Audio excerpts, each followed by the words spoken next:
honetako erakundetako ardurak ere izan zituen, Eusko Ikaskuntzako Hizkuntza eta Literatura saileko zuzendari gisa kasu. 78 urte zituela zendu da gaixotasun baten ondorioz.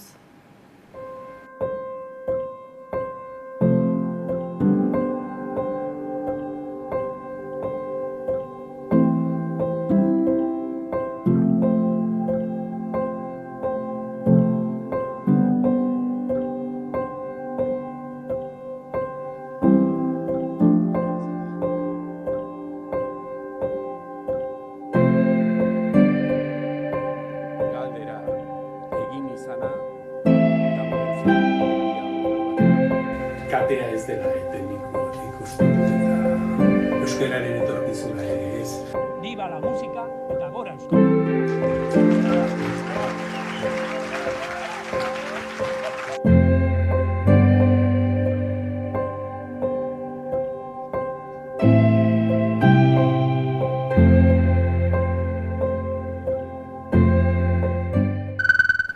EHZ jaialdiaren inguruko ikerketa batek jasoko du Joan Mari Torrealdai beka. EHZ 1986-2026 herri bat zuzenean da proiektuaren izenburua.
Gabonak gerturatzen ari zaizkigula eta Olentzero eta Mari Domingi Leioara heldu dira gaurkoan. Xabi, alo, konta eguzu?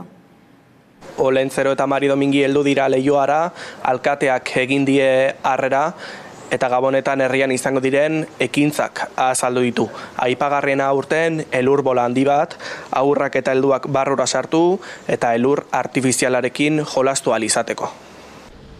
Olentzero eta Mari Domingi mendialdea atzean utzi eta Leioara heldu dira. Iban Rodriguez alkateak egin die harrera Leioako Elesaldeko errotan eta bertan prestatuko dituzte abenduaren 24ko gauean banatuko dituzten opariak. Oin dela gitzi egon gara umeen kontseiluen, Leioako ume batzuk elkartzen dira nigaz eta egon dira lan egiten jolasaren inguruan. Han descubierto que el juego es un derecho que tienen los niños y niñas. Y aparte de pedir tiempo para jugar con sus amigos y amigas, también pedían ese tiempo para Aita y Ama, que por lo menos 15-20 minutitos al día, ¿no?, se dedicara a jugar. Leioako udalak Gabonetarako jardueraz beteriko egitaraua prestatu du eta hilaren 20an bertan. Hasiko dira gaztaina erren banaketarekin. 24an Leioako kaleetan barren abiatuko dira Olentzero eta Mari Domingi eta aurrei harrera egingo diete Elesaldeko errotan. Hasiko gara ja bariko honetan, gaztainekaz, bai. Gero badeko guzuen harrera,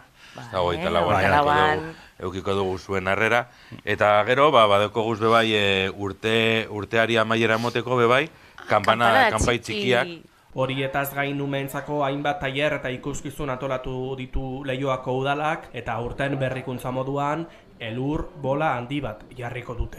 Egongo da bola berezi bat, elurtuta dagoan bora berezi bat eta barrura sartu ahal izango gara, bai umea zein gurasoa, argazkiak ateratzeko eta jolasteko apurtxu bet, ezta?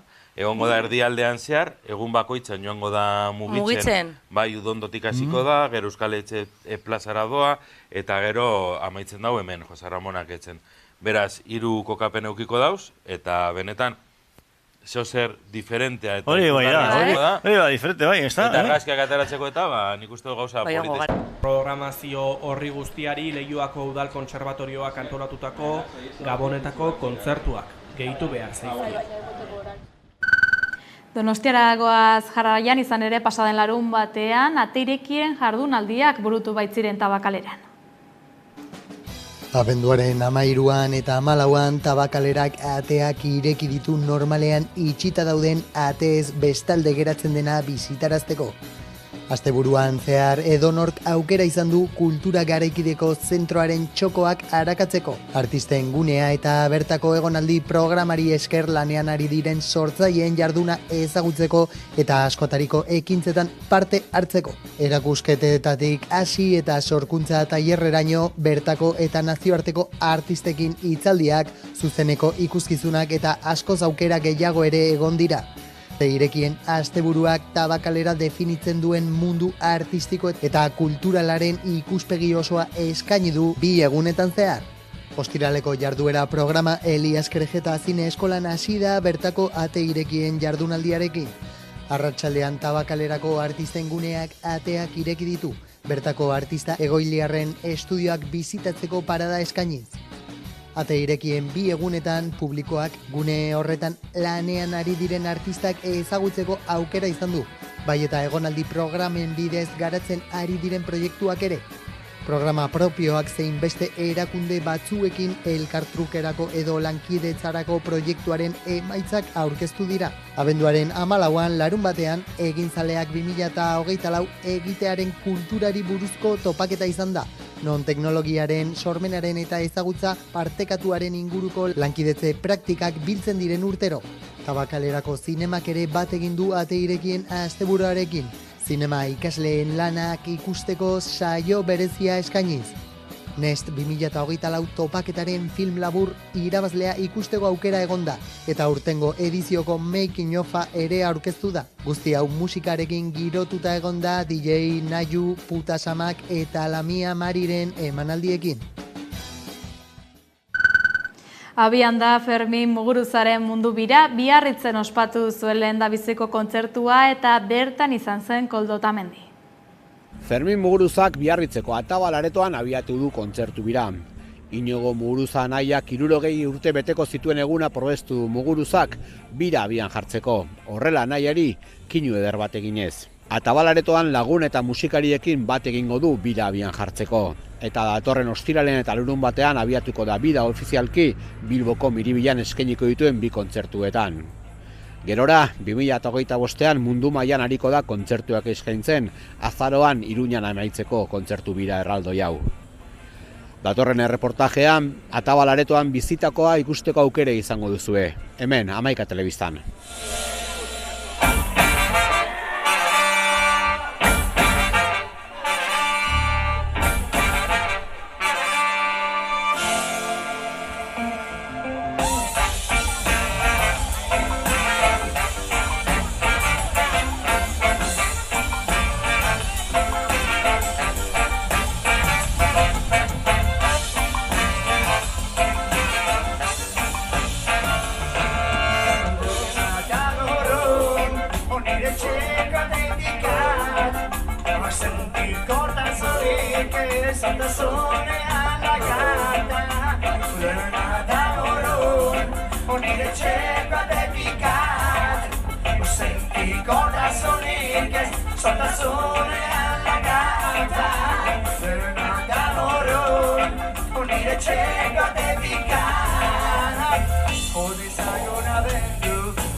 Alain Rekondo ze proposamen dakarkizu gaurkoan, konta eguzu?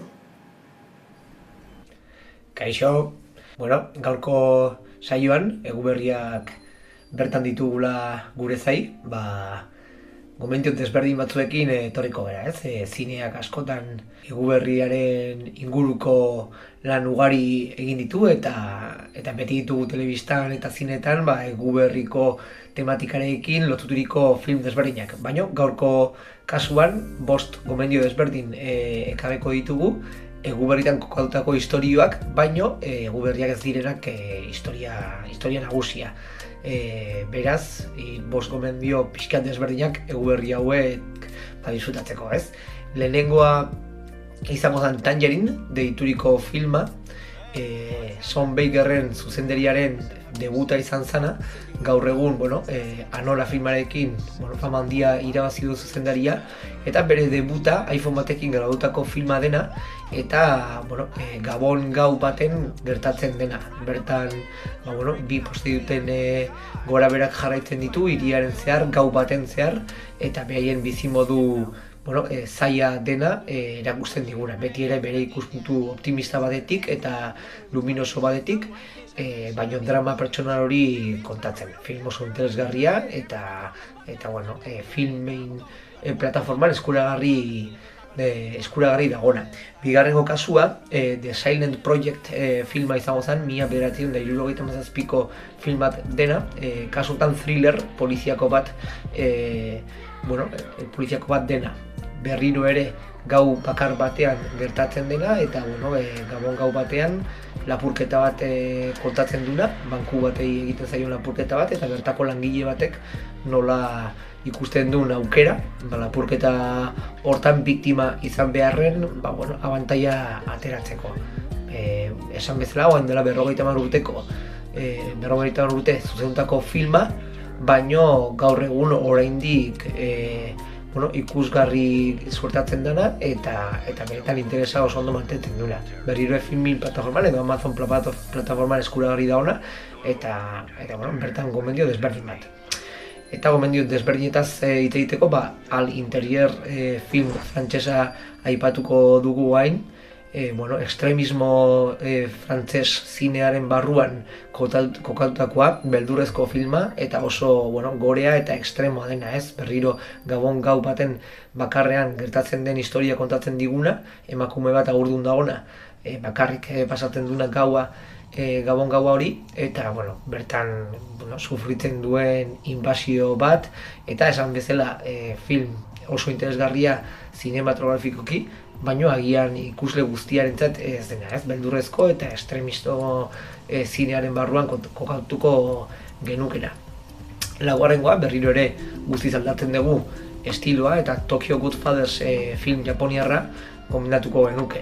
Berriro Eguberri gauetan kodugautako istorioa, nola ez Tokio hirian, eta kasu honetan animazio sistema edo erabiltzen duen filma.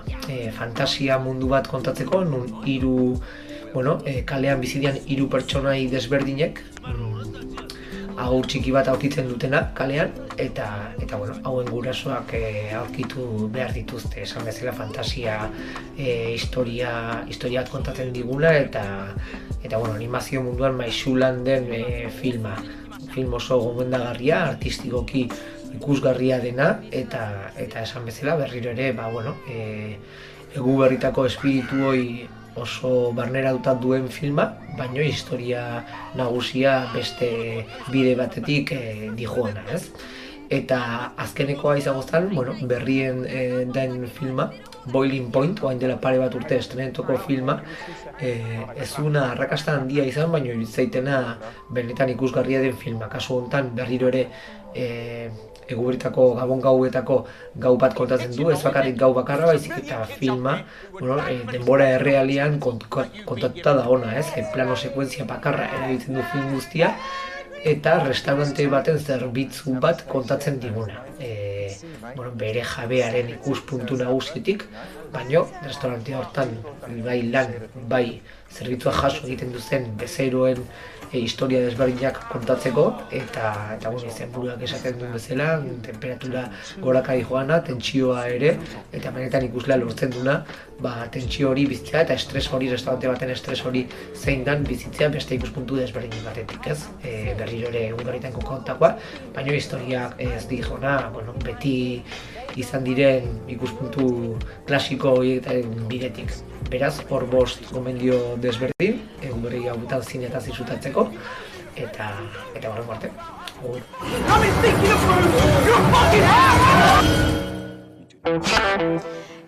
Ikama ikasle antolakundearen elkarrizketa ikusteko aukera izango duzue jarraian, Adi. Abenduaren 7an Durangon aurkeztu du Ikamak bigarren kongresuaren ponentzia iaurri deiturikoa. Eta ikasle antolakundearen sorreratik 4 urte igaro direnean, antolakundeak bere jarduna unibertsitateetara eta lanbide heziketara zabalduko duela iragarri du. Gurekin ditugu Aimar Loiti eta Garazi Ubiria Ikamako bozeramaileak. Ongi etorri bikote. Eskerrik asko. Eskerrik asko zuei ere, hasteko, nola dago Euskal Herriko hezkuntza sistema zuen ustez?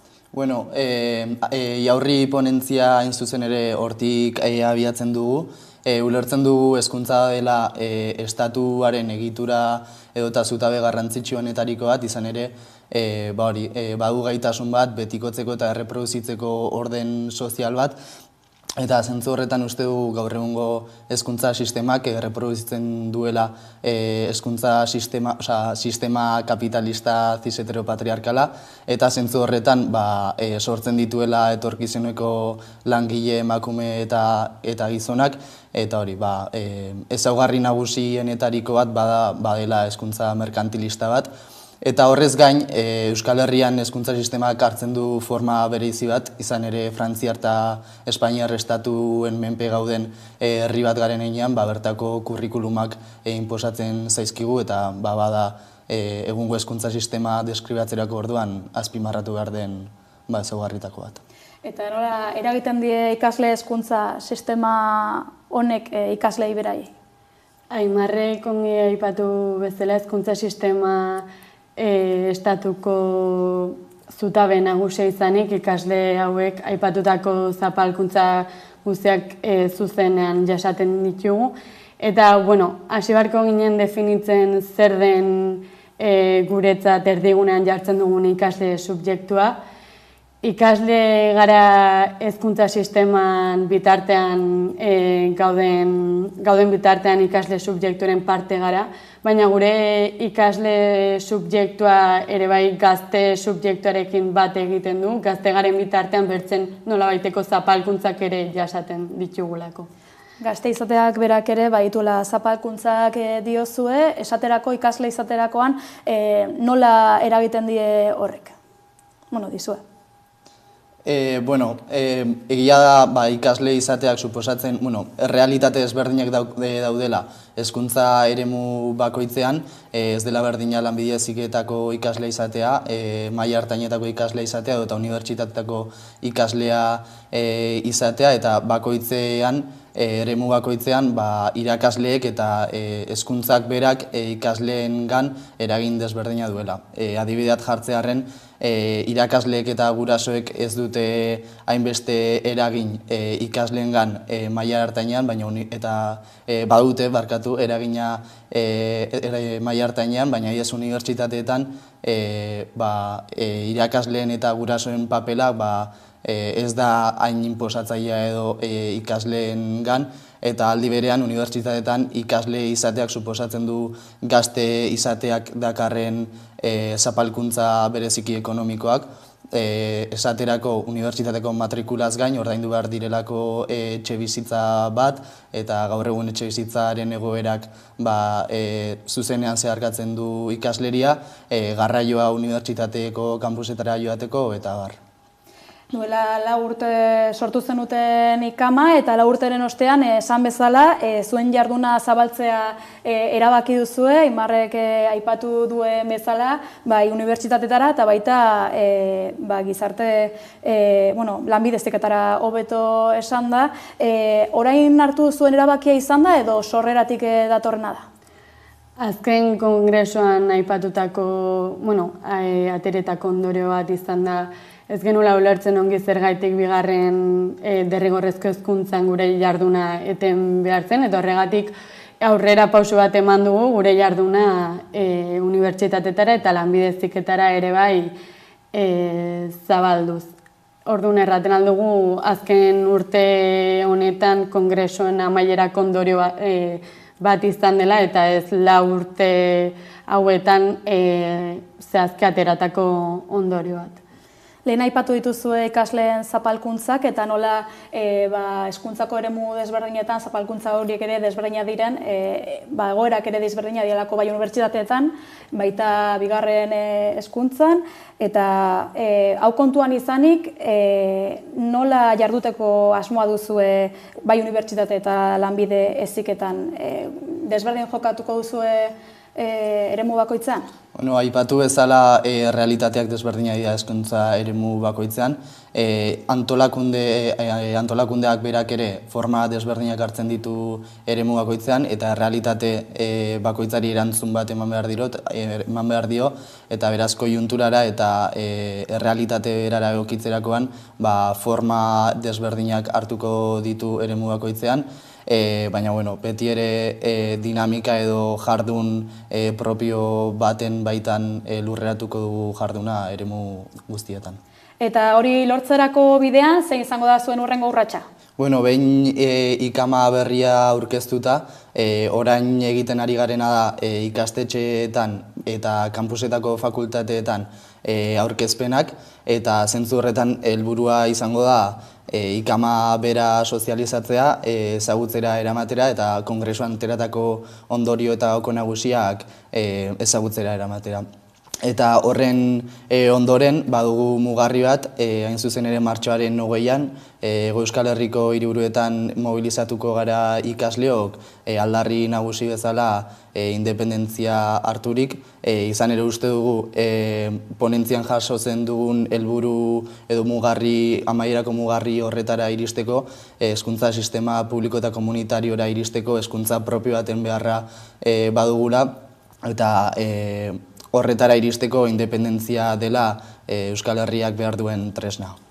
Beraz, zabalkundean jarriko duzu orain arreta eta gainera mobilizazioa ere egingo duzue Euskal Hezkuntza sistema publiko komunitarioaren alde. Ponentziari dagokionez bada beste puntu garrantzitsu bat, Euskal kurrikuluma aipatzen duzue bertan, azaldu iguzue pixka bat gehiago. Euskal Herrian gaur egun bi estaturen menpe, Frantziar eta Espainia estaturen menpe dago, eta Euskal Herriko ikasleok ere bai Frantziako eta Espainiako kurrikulumak guri inposatzen zaizkigu, eta horregatik ere bai guk ezinbestekoa ulertzen dugu Euskal Herriak bere kurrikulum propioa eraiki behar duela, eta Euskal Herriak bere kurrikulum propioa eraikitzerako orduan gu bertan horregonen gara gure hezkuntza sistema publiko eta komunitarioa izan dadila eta hori eraikitzerako orduan. Eta aurrera begira, zein erronka identifikatu dituzue hezkuntzari begira eta nola egingo diozue aurre antolakunde moduan? Aipatu dugun bezala, guk mugarri bezala dugun hezkuntza sistema da Euskal Hezkuntza Sistema Publiko eta Komunitarioara, eta zentzu horretan dagokiguna ikasle estrategia artikulatzea eta ikasleria balore eta ideia aurrerako eta eraldatzeien baitan artikulatzea, eta horretan jardungo dugu. Beti ere kontuan izan da ikama ez dela Ikamak ez duela bide hori bakarrik egingo eta elkarlanean jardungo dugula, zoru komun bat eta balore eta ideia batzuk partekatzen ditugun eragile eta norbanokoekin. Eta azkenik, zemezu helarazineko zenukete? Pasaden larun batean Durangon aipatu bezala, aurkezpenan aipatu bezala, bat egiten baduzte gure ideia politikoarekin, ezkerretik eta feminismotik hezkuntza sistema eraikin nahi baduzu edo hezkuntza sistema eraldatzeko krin hori baldin baduzu ikasle baldintzak borrokatuz, aste honetan zehar ikastetxetan aurkezpenak emanen ditugu, beraz gerturatu gure gana eta bat egin gure proiektu politikoarekin. Mezu honekin agurtuko gara bikote, mila esker Hamaika Telebistan izatearren. Zuei, mila esker. Eskerrik asko. Orain bai, amaierara iritsi gara, badakizu informazio gehiagorako sartu hamaika.eus atarian tok taldearen emoia bestearekin agurtuko gara bihar arte eta ongi izan.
Sunshine.